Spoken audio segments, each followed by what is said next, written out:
He is no stranger to the airwaves here at WKYT. Trooper Robert Purdy is the public affairs officer out of Post 7 in Madison County. Not only does he serve and protect, he has made it his mission to inspire us all by using social media to connect with the community as a way to keep us safe, but also to know that someone like him cares. From WKYT Podcast, this is Uniquely Kentucky. I'm your host, Amber Philpott. I want to welcome Trooper Purdy into Uniquely Kentucky. Hopefully, you won't have to meet him in his official capacity of the law, but rather do get to interact with him out in the community or by way of his very active social media post. Trooper Purdy, welcome. Hey, thank you so much for having me. You have such an interesting job because, you do what you do. You serve our community and you do it so well, but you also bring a real fun side to what you do. And I think that's what I appreciate about you so much. Over the years, you've really taken to social media and really tried to go kind of outside of your badge, if you will, and really relate to the community. Yeah, I got into law enforcement 13 years ago, and I got into law enforcement to help people. Typically what we see, that's why people join any law enforcement agency. They really have a service-oriented heart. And about 6 years ago, my post commander came to me and said, "Hey, I want you to take over. I want you to start doing public affairs." And I said, "There's no way. I'm not going to do it." I mean, what a lot of people don't know is I'm shy. I'm socially awkward. I'm an introvert. And so it has been great, I think, just as a way to personally grow and change. And then it's been wonderful just to be able to get to meet all the great people. I mean, in law enforcement, typically we work with, they say 2% of the population 98% of the time, investigating crimes, things like that. But at the end of the day, I get to meet so many other people that are out there that otherwise wouldn't necessarily have the opportunity to meet a police officer in a positive experience. And so it's been great for me. We'll talk about some of your antics, if you will, on social media, but let's go back to the beginning. I read that being an officer, being in public service was sort of a childhood dream for you. Yeah, whenever I was about 5 years old, so I'll even back up before that. May the 10th of 1975, my grandfather, who I never had an opportunity to meet, died in line of duty with the Oregon State Police. He was looking for a missing Boy Scout on the Oregon coast, and during the search and rescue attempts, a wave washed him out to sea. And so I grew up understanding that law enforcement officers, I guess, have a different life. It was my mom's dad is who passed away, and so I whenever I was 5, they named an award after him, the Harold R. Berg Life Saving Award, and it's an award that's given to troopers in the Oregon State Police that go above and beyond to save somebody's life. And so once I remember standing on the steps of I guess the state capitol and receiving that, thought, man, someday when I grow up, this is what I want to do. Fast forward, I guess that I kind of lived the rest of my childhood and life with that goal in mind.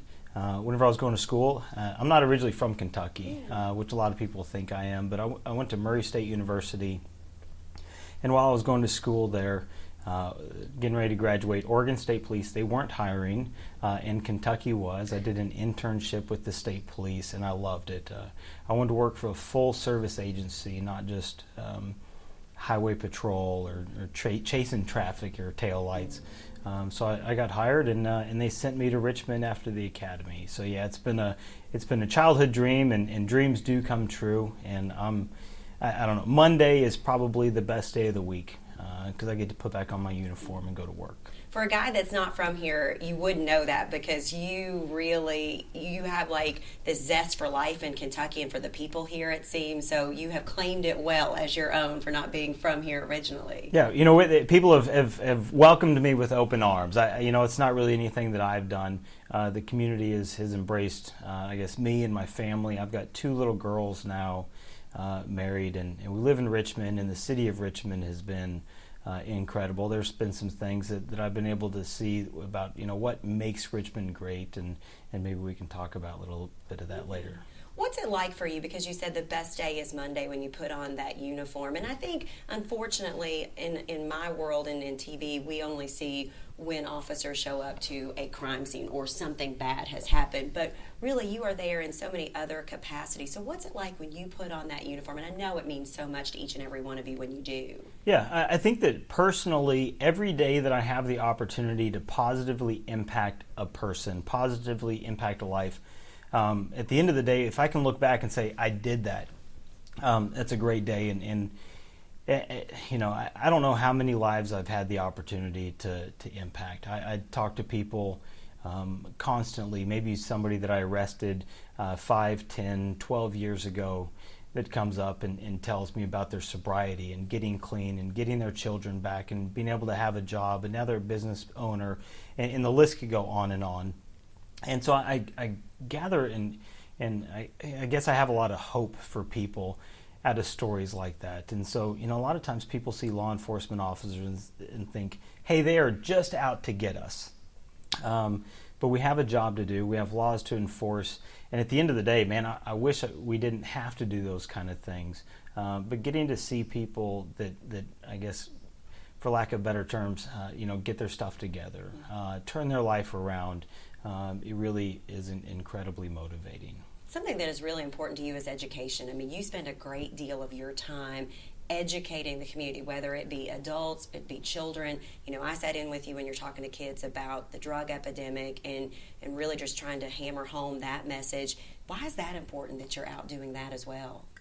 You know, I think that we want to encourage people to, my big thing is make good choices. And it doesn't matter what it is. It could be talking to a parent or anybody and just say, hey, you know, whenever you get in your car, you know, buckle up. And here are some of the things that we end up seeing, and driving safe. And then whenever we talk to children, maybe trying to help them avoid certain pitfalls that I've seen other people fall into. I mean, you mentioned that the drug prevention and drug education. Most of the time, whenever I sit down and talk to individuals who have a substance abuse addiction, and I say, well, how did you start? And typically that's my question. It's not, hey, where did you get your dope? I go, hey, what's your story and how did you start?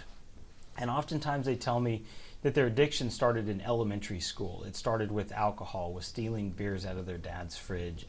In middle school, it was alcohol and nicotine and marijuana, hanging out with the wrong crowds. And so there's a lot of things that we can talk about and address to hopefully keep anybody from walking down that path. And in fact, at the end of the day, if I can help keep one person from walking down that path, maybe by just simply thinking about their actions, maybe choosing friends that aren't necessarily involved in certain kind of behaviors, because we all become realistically who our friends are. We're the average of the 5 people we spend the most time with. And so if I can just kind of relay a positive message in hopes of keeping people from walking down the path that I've seen far too many people that have walked down the path, and they're now in horrible situations, you know, that's why we do it.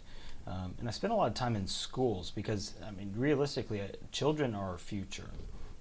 We have a lot of children that come from broken families, bad backgrounds. We have children that are being raised in homes where, you know, drug addiction is rampant, where they are being preyed upon, a number of different kind of things. And if we can reach those people and the kids, it's worth it at the end of the day. Do you have one of those moments that really sticks out with you where someone, you saw them at their lowest and then you've seen them again in maybe some different capacity and you're like, wow? Yeah, I've got a bunch of those stories. One of those, there's a man that I met. I was doing basically a drug investigation. We executed a search warrant, kicked the door in, went inside, and the people we were there looking for, they weren't there, but there was this guy standing. He poked his head out the hallway, and we were like, "State police, get down!" And basically, we ended up arresting him for some narcotics and things like that. And you know, through the process, I understand that people are people. You know, treat others the way that you would like to be treated. And so we went through the entire process. You know, he went to jail. He was convicted. And about 2 or 3 years later, I walked into a local bank. And whenever I walked in to go cash a check, this guy was sitting in the chair. And usually, in those kind of situations, I don't talk to him. I don't address it because I don't want it to make it an awkward kind of thing. So I got my check done, and I was walking out, and this guy stood up and he walked up to me and he said, "Hey, do you remember me?" And I said, "Yeah, I do." He said, "I just want to tell you thank you." And I said, what do you mean?" He said, "I've been clean for the last 2 years. Thank you for the way that you treated me with respect. Recently, I've been able to get custody of my daughter back. I'm starting my own business, and I've even seen him, doing work in Richmond with his business. And it's so exciting because a lot of times if we sweep things under the rug, which oftentimes happen, we don't get people the help that we need. And at the end of the day, that's what we're there for. We're there to help people, and oftentimes we're there to help people from themselves and save people from themselves. You said that you are, shy and a bit awkward, and that would be funny if people didn't know that about you, because when I see you on social media and what you've been able to do there and connect with people, you are not shy. You're not an introvert. But let's talk about that, because you've been able to take your position and transfer it to a world where, let's be honest, there can be a lot of negativity, especially towards police officers and just anyone in that world in general. And you've really been able to kind of create a space, and a fun space, to do what you do, but also reach people. Talk to me about how you do that and why that was something that you want to do and who allowed you to do it. Yeah, so social media, shortly after I got the community relations or public affairs spot with the Richmond State Police Post, statewide they said, "Hey, we want people to start tweeting. We want you to get a Twitter and whatnot." And I thought, Twitter? Like what? Why in the world are we going to start tweeting? And so I kind of changed my name from whatever I had it before to TPR Purdy or Trooper Purdy, and just started putting information out, and it started catching on. And I don't know why, but I try to be myself online. I try to be just a normal, approachable person, because at the end of the day, I'm just a normal guy who wears a uniform, enforces laws, tries to keep other people safe. But we've tried to really put that online and do it in a kind of a fun way. So most of the messages, or just about all the messages we put out there, they're positive. Kind of reminds me of a quote like, it says, if you can be anything in this world, be kind. And so I try to take that philosophy and incorporate that into all of my online and social media platforms. And it's grown from just Twitter to now Facebook and Instagram. And it's been challenging at times, because in law enforcement, oftentimes we're very hesitant to change. And oftentimes there are other people in the agency that don't understand social media, and to say, hey, here is what we're doing, here are some fun videos that we're going to put out that are educational. Sometimes it's about pushing the boundaries, not stepping across the line, but pushing the boundaries and reaching people in ways that you wouldn't necessarily have the opportunity to meet. I've got lots of, I guess, online friends and online followers, and so we get to reach people that at the end of the day I wouldn't have the opportunity to talk to otherwise. I can tell you in the newsroom, we often say, well, Trooper Purdy's done it again. Have you seen this on Twitter? Have you seen this on Instagram? So you're very popular with us. Do you ever get razzed by the other guys and gals in uniform about, you've done it again, what have you done this time? There are certain times that they question what we're doing, but really in public affairs we're there to create positive relationships with the public. I rarely write tickets. I say that I wrote 3 on my way here today, on a car that was driving all over the road. But our goal is to keep her safe. But typically it's very easy. I'll say this: it's very easy in law enforcement to become very cynical and think that everybody is bad, because oftentimes the people you're dealing with are in the worst kind of situations. And where I get to deal with all the positive people, I get to put out messages to the 98% of the people that are doing good things, to the majority of people that support law enforcement, to the people that want to be educated, informed, know what's going on, and so I get to utilize some of those for that. Did I read that we share a love of 4-H? That maybe you got your start with rifle in 4-H? Yeah. So that was not me. I was sewing and cooking. Okay. But, still a love of 4-H and everything that it teaches youngsters. Yeah. So whenever I lived in Tennessee from age 9 to 15, and then my family moved to Texas, and I hated Texas. It was hot. It was brown. It was dry. I think one year we lived there, it was like more than 60 days in a row of temperatures over 100 degrees. And I was a very overweight kid, and it did not go very well for me. And so we moved there. My mom said, "You're going to get involved in something." So I did. I started shooting sports, and did pretty well at it. I had scholarship opportunities to several colleges.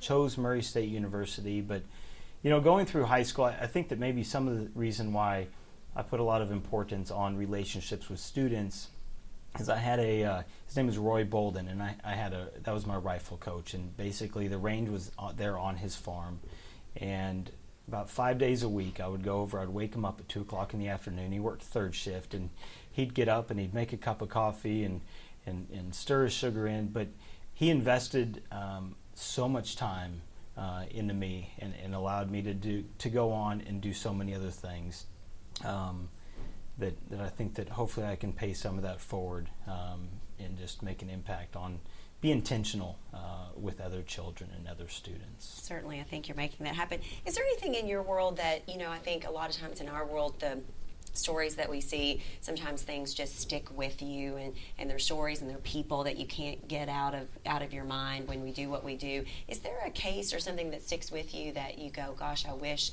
this had been different, or I wish I could have done something to make this different, something that just kind of sticks with you? There's not necessarily, there are several. I think that we do what we do because of the experiences that we have, if that makes sense.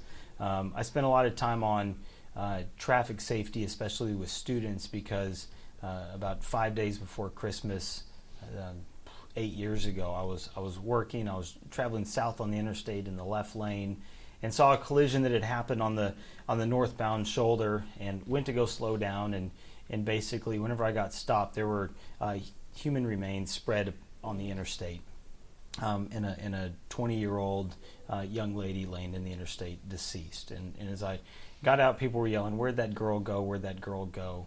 And I'll never forget, as I stood there and worked the collision, where this young lady had just passed away, her phone was laying next to her car on the other side of the interstate. And the entire time that her phone rang, on the screen it said one word, and it just said, "Daddy, Daddy, Daddy," over and over. And I think that oftentimes we forget that every single life is important.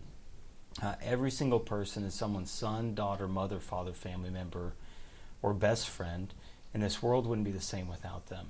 And so instances like that, being involved in so many horrific events, I always try to remember and keep in mind and maintain a perspective that people's decisions do matter, and it matters for that person, but outside of that, it matters to so many other people. A lot of times we hear people say, why can't I do that? It only affects me. And I've seen the other side of that, and it doesn't. And so I just want to remind people, you matter, and this world wouldn't be the same without you. It's a pretty simple message, isn't it? It's very simple, and it's heartbreaking to see, I guess, why I finally got to that point. Yeah. Well, let's take that state trooper hat off, because you wear a number of other hats. You are a business owner, small business owner, co-owner of Purdy's Coffee Shop, which now has 2 locations, right? And then Purdy's Embroidery Shop over there in Richmond. That's a full-time gig in itself. How does that happen? Fortunately, my wife, my mom, my sisters, all of us kind of make it work.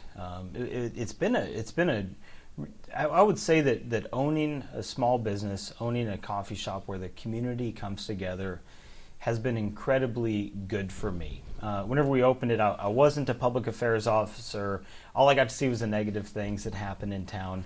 And there I got to see all of the great people, and to see the community come together, to see life happen, get to meet so many people. It's been it's been an incredible, it's been a hard journey, but it's been an incredibly rewarding journey. And we're talking about Richmond. Richmond is a really great town. It's a great place to be, and there's so many different things happening over there in terms of Main Street and businesses. It's really cool to see. Yeah, there's the city of Richmond really oftentimes comes together. We have a lot of the negative things going on like any other community does. We have drugs. The drug epidemic has hit Madison County. We're one of the top counties in the state of Kentucky for fatal overdoses. And so there's a lot of negative things, but I find that if I look for the good, I can find it, and I've been able to do that there. Why was coffee something that you guys wanted to jump into? I would say that coffee almost found us. My dad, he's involved in some real estate, and a building came up for sale. My wife had recently, she worked in the thoroughbred industry, and so the company that she worked for went out of business, and so we didn't know what we were going to do. And so we were big into fitness then as well. We're like, well, maybe we'll put a gym in this downtown building, and we're like, that's not going to work.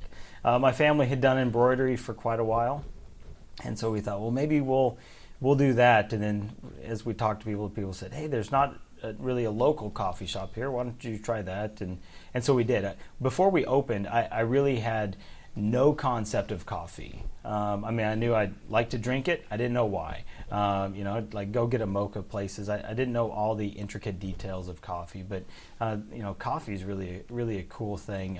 You've got a coffee that comes from all over the world that is packed by mule down mountains into a distribution facility and packaged and brought here to the U.S. And if it gets wet during the process, it's completely ruined and has to go to a roaster. We found a really great roaster, and then you can even mess it up all the way to the end, right? If you don't have your machine set up right, it completely changes.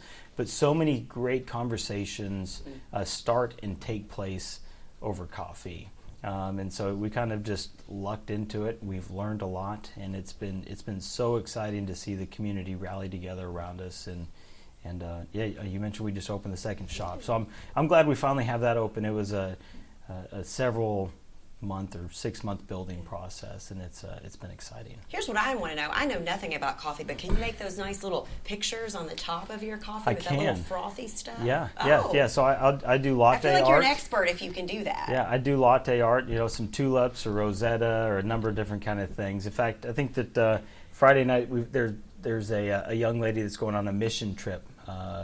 Maybe to Peru, that is doing a fundraiser. So we have a latte art competition, and so we get to teach people and talk to people, and so a lot of times I make the joke whenever I'm in uniform, I'm an undercover barista, because oftentimes people, it's not anything that anybody would relate to being a law enforcement officer. I think the coffee shop and beauty shop in small towns are where you get all the information, and a lot of good conversations happen for sure. Definitely. You are an avid runner. You talk about fitness is very important to you. You run a lot. I'm a big runner, and I know I see you all the time posting about this race or that race. But I read where running was something you actually hated. Yeah. Yeah. I think that even now, I don't know that I'd enjoy running until I start and get into it, and I go, oh, this is okay. And then you love it when you finish. Right.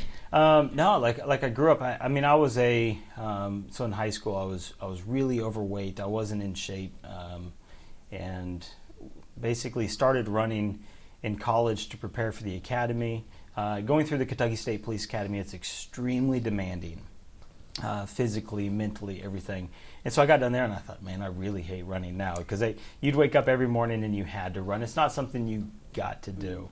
And so fast forward to about 5 years ago, I was out of shape again, and I talked to a friend of mine who at that point had done 9 full Ironmans, 2 or 3 100-mile races through the Alps and through the Colorado Rockies, and was training to row a rowboat across the Atlantic Ocean. And he was 47 years old. And I thought, you know what, if he can do that, I can do something. And so he really motivated me. And so I went home. I said, well, I'm going to sign up for a half marathon.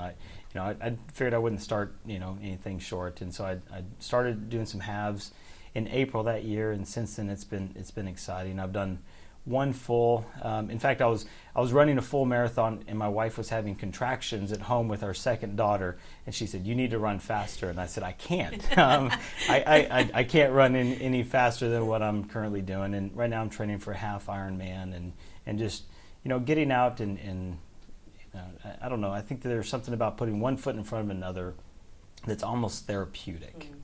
I think for people like us, my mind is always racing. I'm always thinking about what's next, and I know that seems to be kind of the case for you. So it's the one time I think I finally let my mind go for however long the mileage is. I'm not thinking, except one foot in front of the other.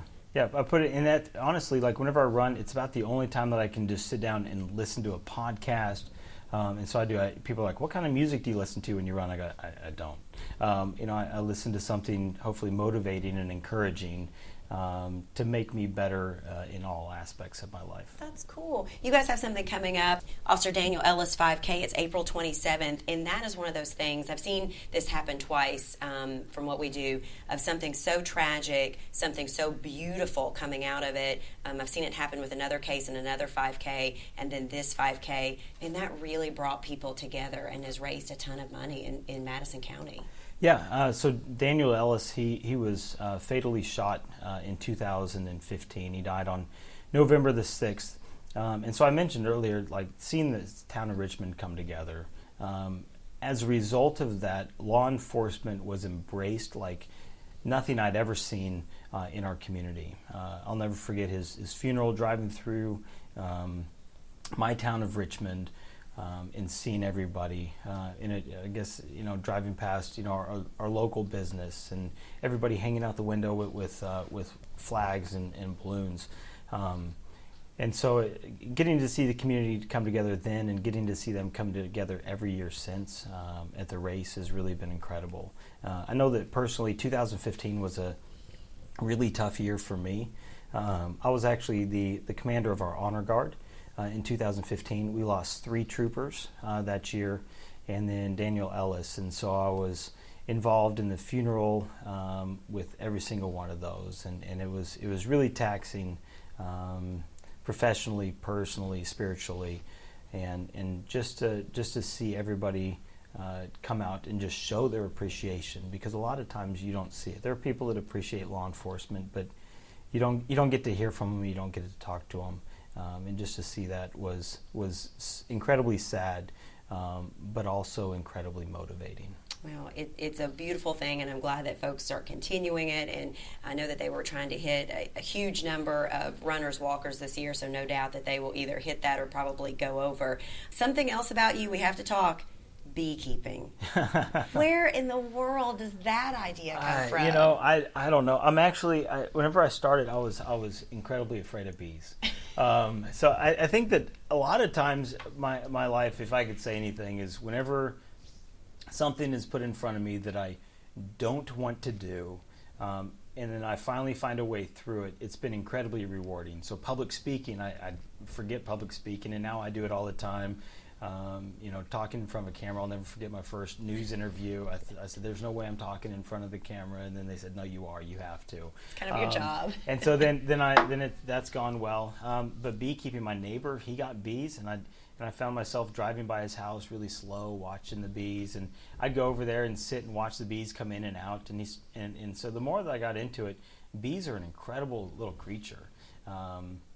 They'll fly several miles away to go get food and come back, and their whole year is spent around getting enough honey to make it through the winter. And so I got into beekeeping, got a hive, and since then it's split a couple times, so now I have 2, but I've given a lot of bees away, and it's just kind of a neat thing just to sit out in the yard and watch them work, just watch them come in and out. It's a lot less work than a dog, which I appreciate. A little bit more than a goldfish, but yeah, they're and I get some honey out of it. There you go. There's an end result. What at the end of the day motivates you?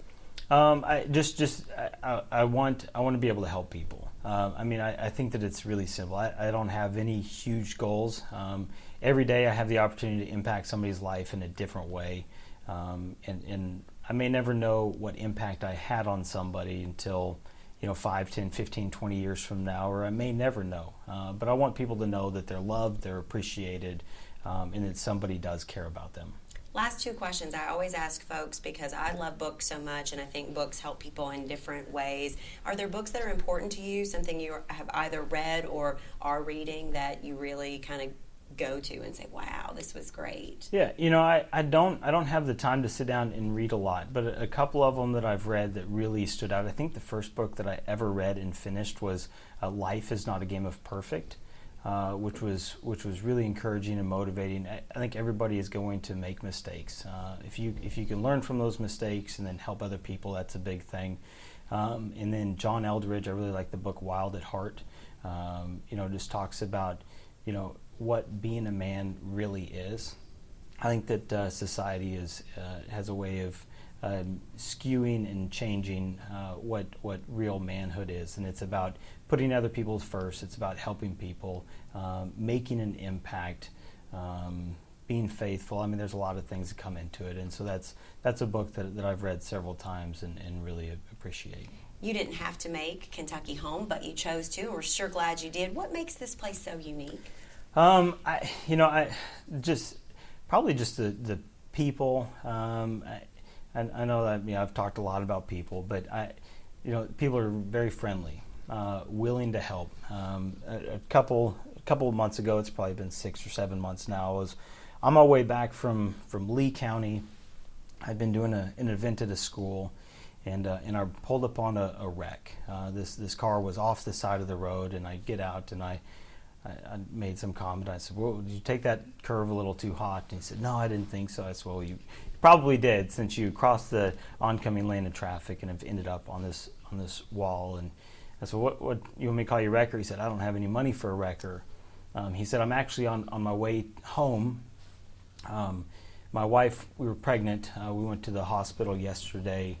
They couldn't find a heartbeat, and we lost our baby. And I'm on my way home to go get some clothes for my wife. And at that moment, I was taken back quite a bit. And I said, well, we'll try to figure something out.